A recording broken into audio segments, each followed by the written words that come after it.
Nishima Wangoo, and I'm presently a faculty at Department of Applied Sciences at University Institute of Engineering and Technology in Panjab University, Chandigarh. So I was born in Srinagar in Jammu and Kashmir. It's the heaven on earth, all of us know.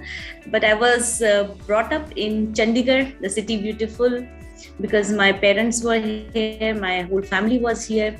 And currently I have a small family, my father, my sister, my husband, his mother, and my two small kids. I'm a researcher by passion also and by profession also. And I love my work and I love my family also.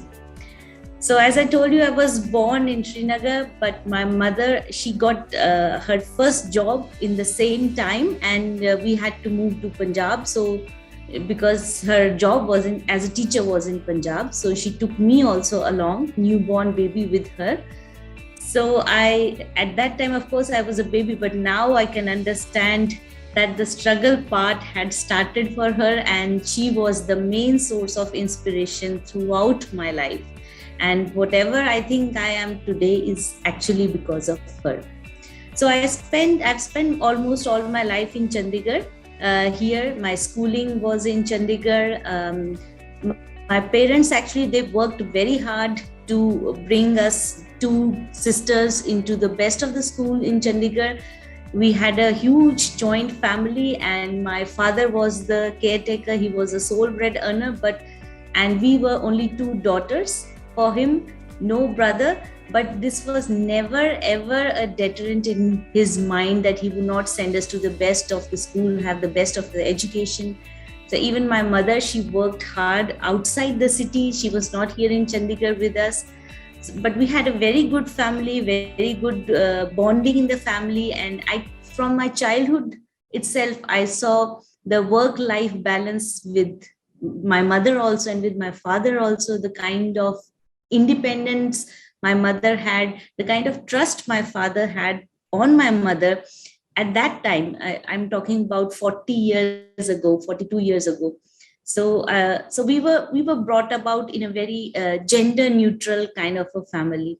And it was great. We were in the city and we had the best of the education and we had the best of amenities, despite the fact that we did not have a lot of money. But we understood the importance of money because we did not have much to spend on toys, on eatables, etc. So that was, I think, but the best part of my life, because we were learning at the same time. We were not only learning about education, we were learning about family values, your friends, how to be very honest with your work, with your profession, and at the same time, how to manage the work and the family. And how even when you are not physically present with your family members or your spouse, but still you have that connection with him or her, and you have that trust that enables you to build that strong foundation for your family.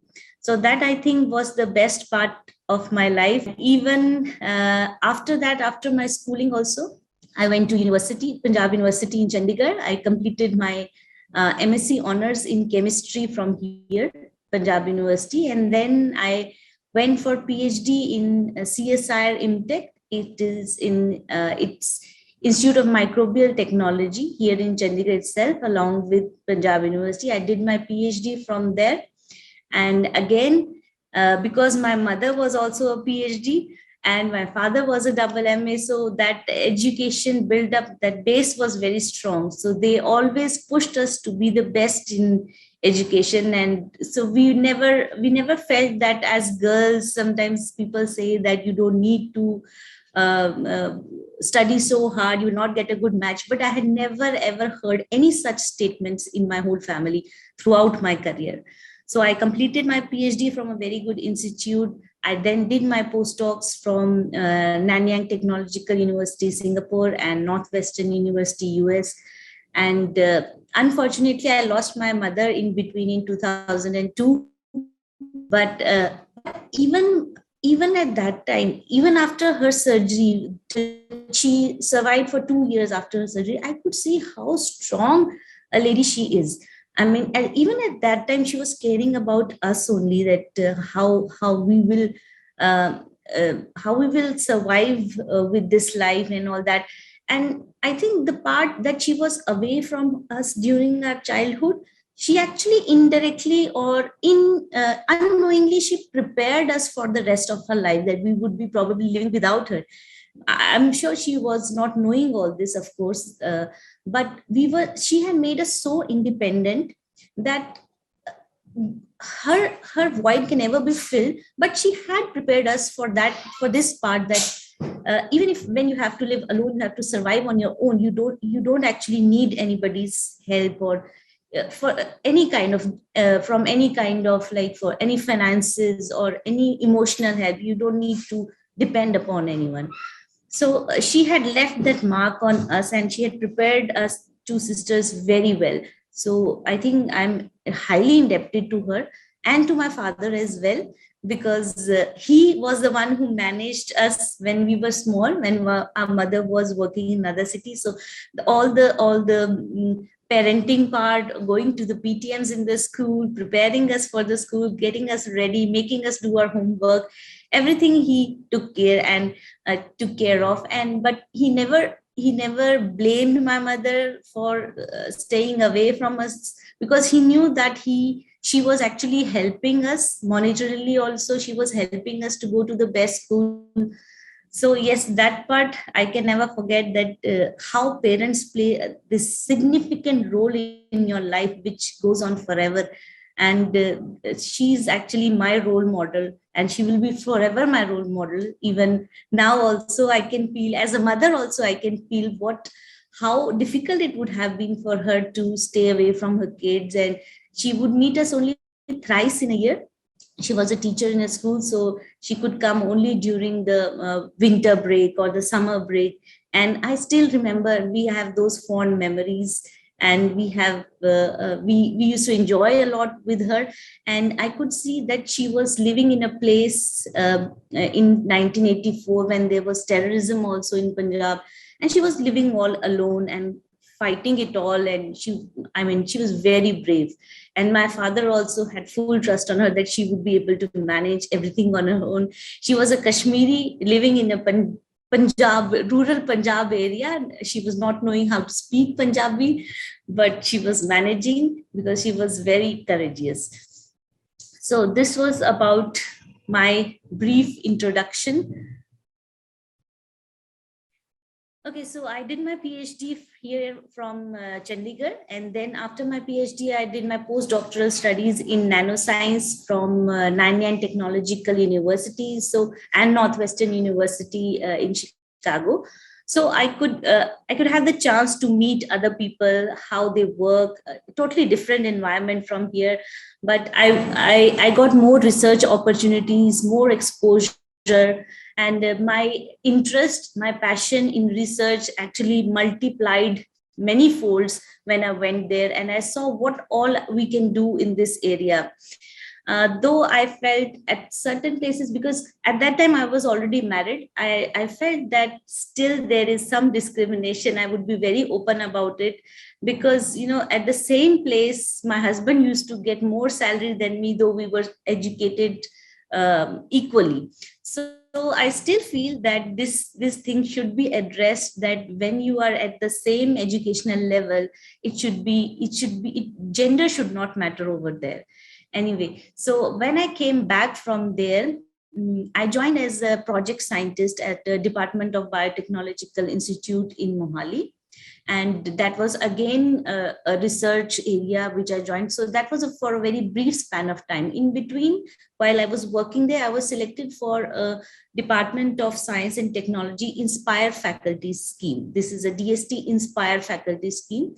So where researchers below the age of 32 are selected for a faculty position for 5 years, and they get a research grant of around 35 lakhs per annum, and they get a salary which is equivalent to that of an IIT professor.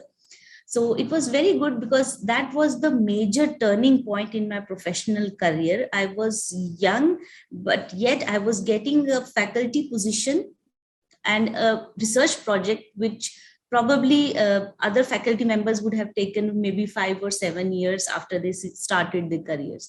So that, I think, was the major turning point in my professional life. And I joined Center for Nanoscience and Nanotechnology in Panjab University as an inspired faculty.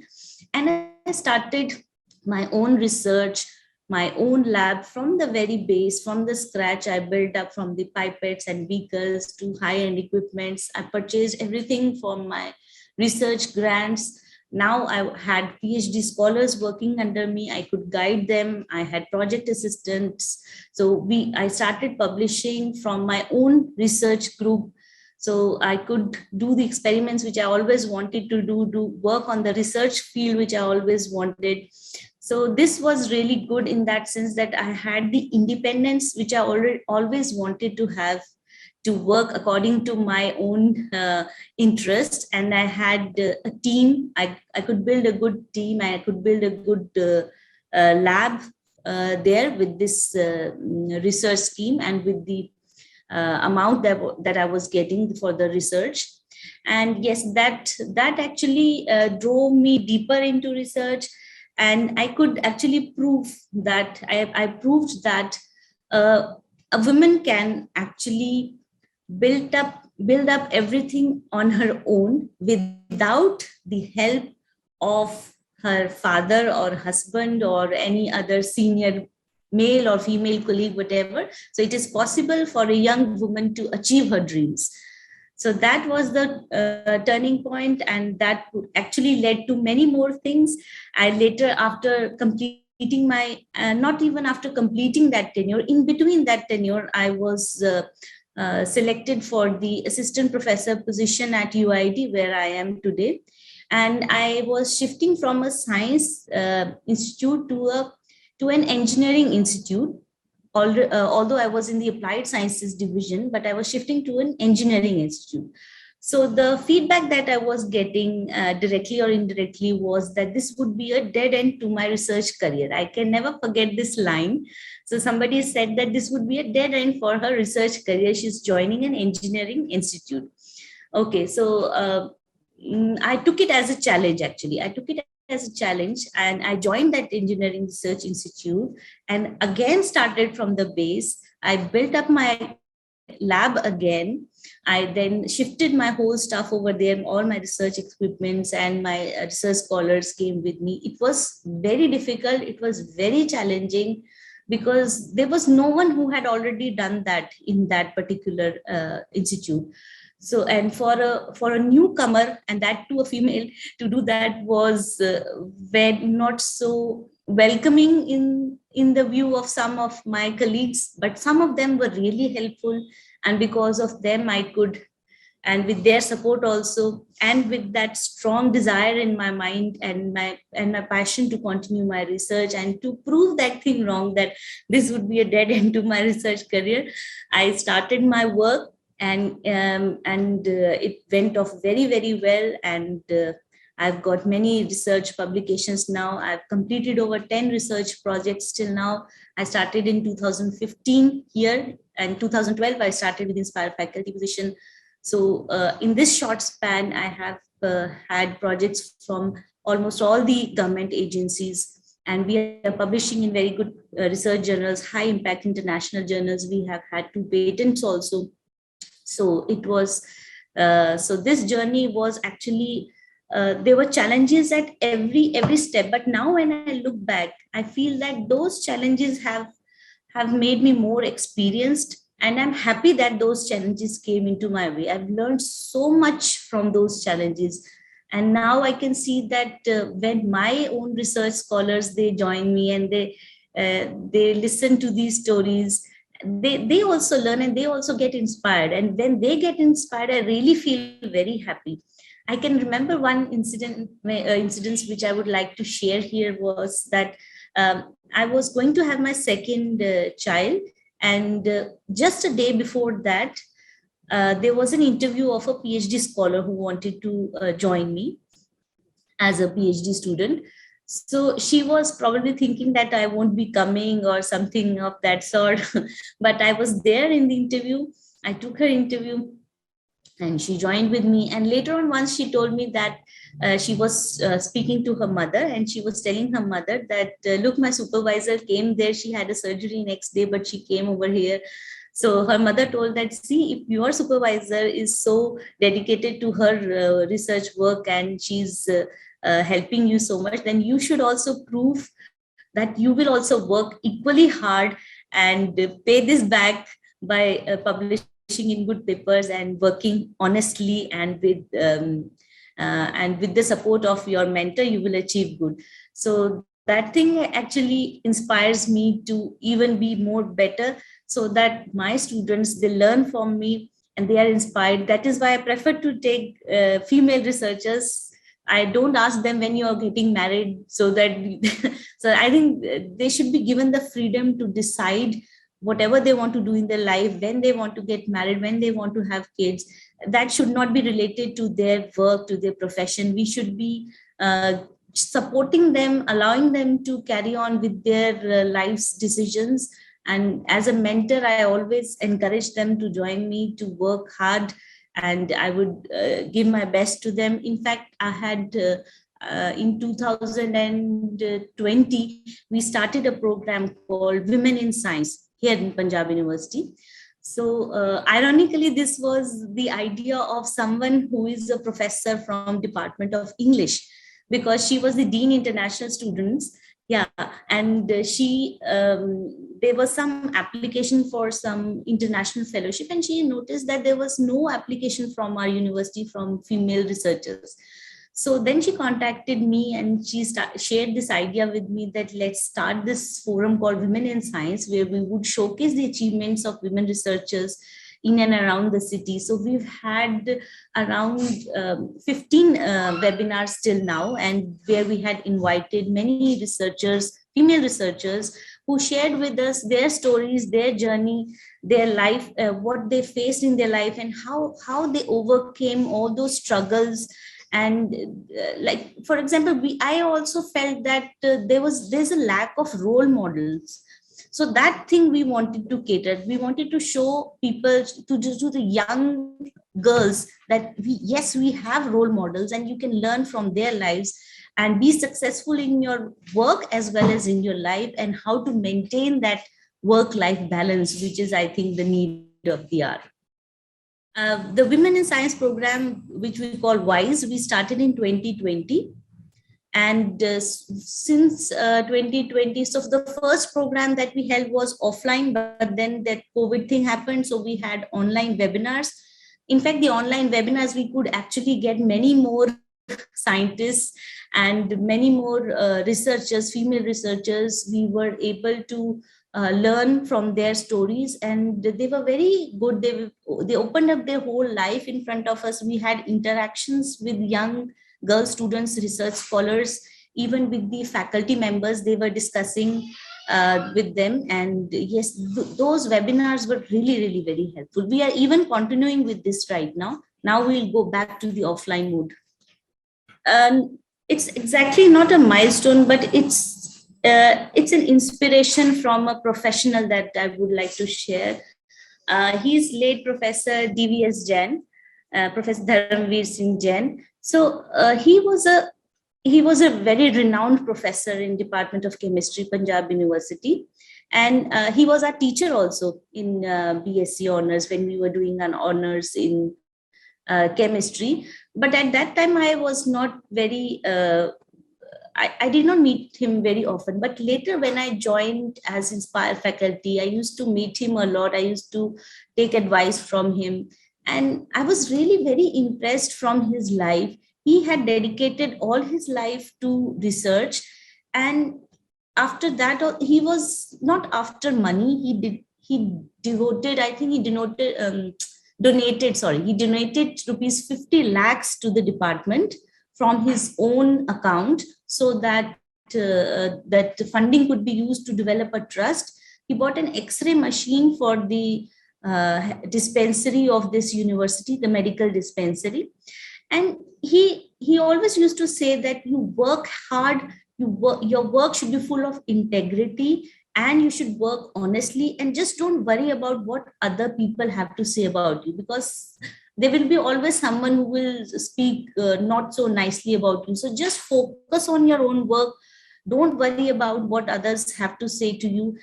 And you might have to face short term struggles because of your honesty, but you will realize that in the long run, people would definitely realize and they would acknowledge that yes, you are an honest person and you work hard.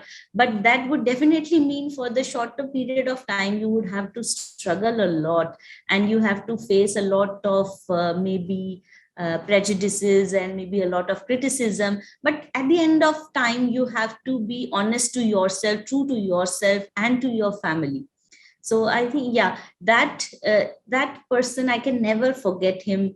And his struggles, he was also struggling from a couple of diseases, but still I could see that even in his last years also, when we were publishing some paper, there were some comments from the reviewers, and I was discussing with him. He was so energetic, he suddenly forgot all his problems. And even at the age of 85, I think 83 or 85, he was such an energetic scientist, always discussing things about science. He was ready to do experiments, lab bench work experiments with us. So I saw a person in him who was full of integrity. People had so much respect for him. So I just want to be like him, full of integrity for my work, but at the same time, also be very much available to the family and fulfill all my responsibilities to the best of perfection that I can. I still feel that people do not like to give the due credit to women. So even when you achieve something as a woman, there's a tendency to transfer that credit to somebody is out of your own capability.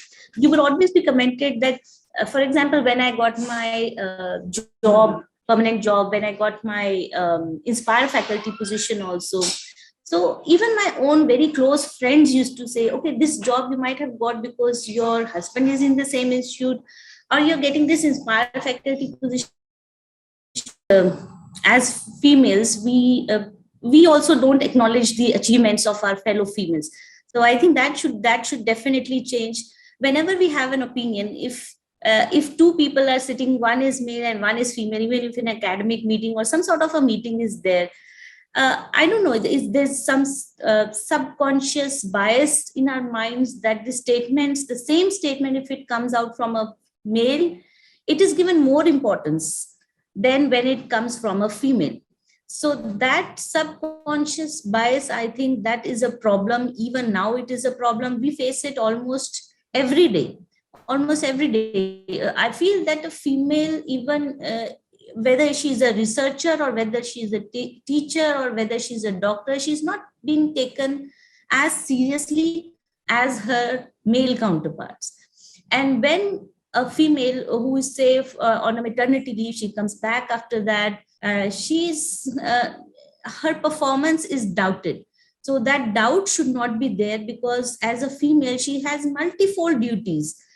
She has to do much more than what other male counterparts have to do. She has to manage. So instead of having those prejudices in your mind, instead of having those bias in your mind, you should be actually supportive of females, and rather you should be one should encourage them to come out of their, maybe their mother's guilt, for example. Like even I had to face that especially after having my second child. I was finding it very difficult to manage my work and my family and manage my kids. At that point of time, I think the support from the family, the support from spouse is very, very important, because otherwise it's very difficult for a female to handle all this. Sometimes what we see is that females, they opt out of their careers, they just leave their careers, and after a few years, some they have depression that, oh, I should have continued my career, now I don't have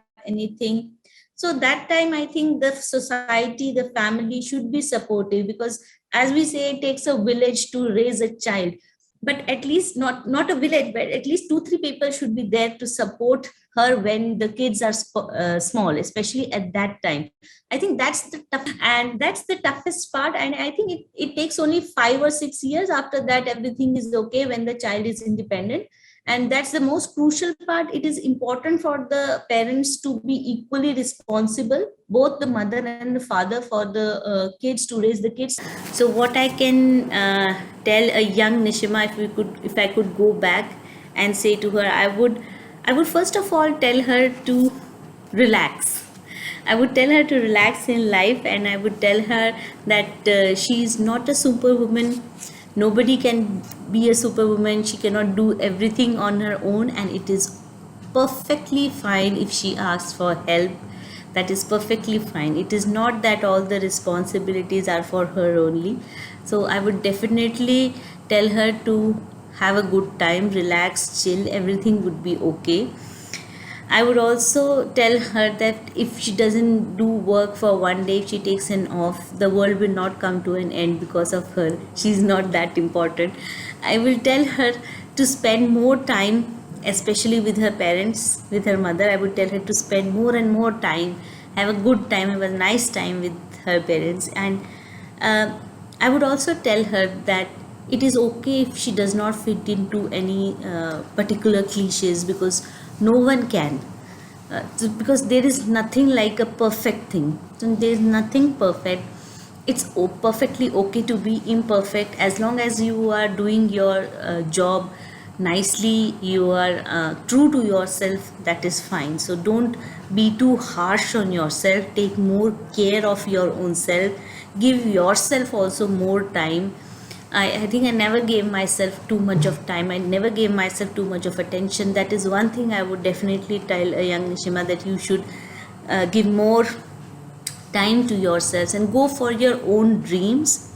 Be less serious, um, maybe less honest too, not at all times, but don't go for being always right, and enjoy your life. And I would also tell her to have fun with kids, enjoy your time. So definitely these are the things that I would go, if I could go back and tell a young Nishima, I would tell her to be relaxed, to have a nice time. We only have a few days in this life, and just don't worry too much about everybody else and everything else. Think about yourself also. One thing I would like to undo is, I think we spend a lot of money and lot of time in the weddings. Yeah, so I would, if I could undo, I would just not have it the way we had. Okay, and I would save that money. There's no need to go for so many rituals in weddings. After all, it is all the same. And I think I would also redo agreeing to all the societal norms whenever I wanted to say no. I think 90% times I said yes. Because of the society pressure, I think I would go back. If I could go back, I would say no to those things which I've thought that actually they are not right. So one thing more is that I do regret not entering my surname into the names of my children in the birth certificate or the school certificate. If I could undo that, I think I would definitely undo that. I think uh, it is not right that only the father's surname is included in the children's surname. It should be either both, or they should have probably their own first name, like I have. My official name is not Nishima Wangoo, it is only Nishima. It's just that because in the publications you have to send a surname, so I added Wangoo. But if I could undo this thing, I would say that I would do the same for my kids also, just include their first name. If I could undo one thing more, was I would spend less time at work. So I have spent a lot of time at work. Sometimes I think it was not that necessary. I could have worked smartly, but I was probably too honest. So I worked a lot. I think, undo that thing, and I would rather spend more time with the kids. just in a lighter vein, I think I got a haircut today after almost 5 years, and that too, especially for this interview. So, this is, I think, too bad I don't indulge too much into self care.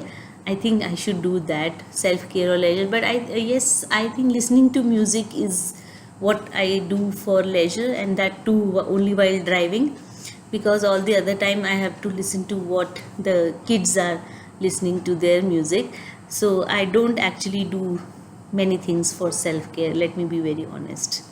I would like to see I would like to see a work environment and a family environment where women are treated at par. So there is total gender neutrality. There is no gender above the other one. I would really just want to see this, and I would be really very happy if I can at least uh, imprint those feelings into the minds of my own children, because they are the future of tomorrow. If they can bring out this change, I think I would be very happy. This is my big vision. I really want girls to move ahead in their life, to perform very well, and to be strong and independent and not depend upon anybody for anything. Anything means anything. Not for not for any financial thing, not for any materialistic thing, and neither for any emotional psychological support. So I think that would be my one big vision, and I'm very hopeful that we are going to see that thing very soon, very soon. The one thing that I would really want myself to do is I want to go back to writing poetry.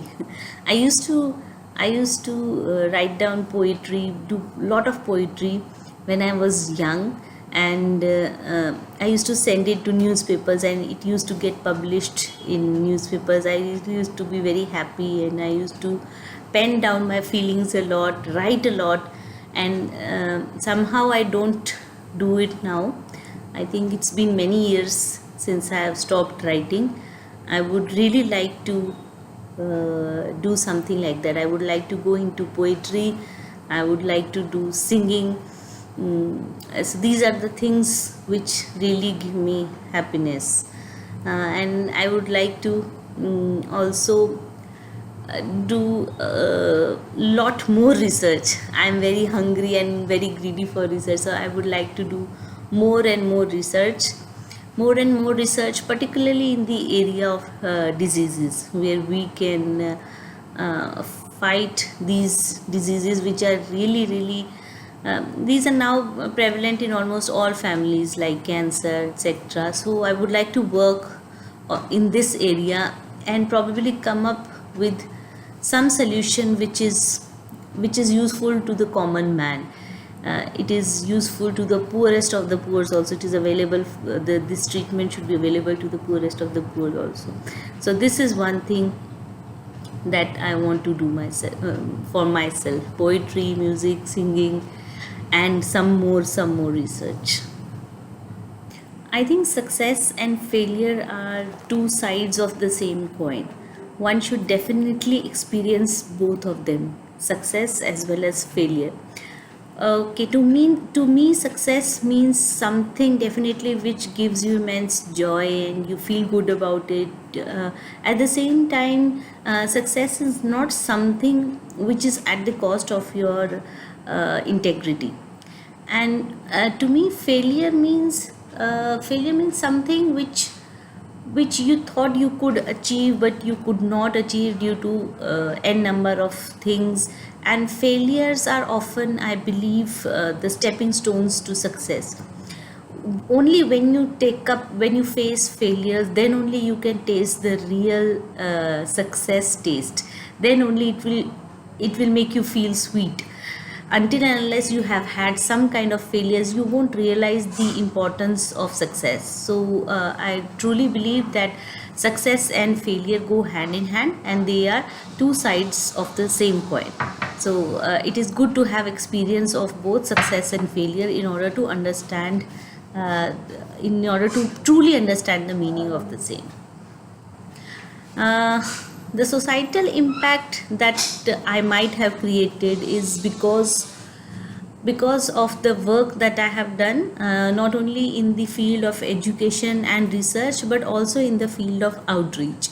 So this was mainly possible from the time when I started having these women in science webinars, where we exposed audiences about the achievements of women researchers from our region and also across the region. So this was mainly to encourage young faculties, young researchers, young girls to take up STEM as a career, and to build up and to build confidence amongst themselves. And after 1 year, I was selected for membership of Indian National Young Academy of Sciences. This is INYAS. INYAS actually gave me a platform where I could spread this awareness more, and I'm quite thankful to INYAS for that.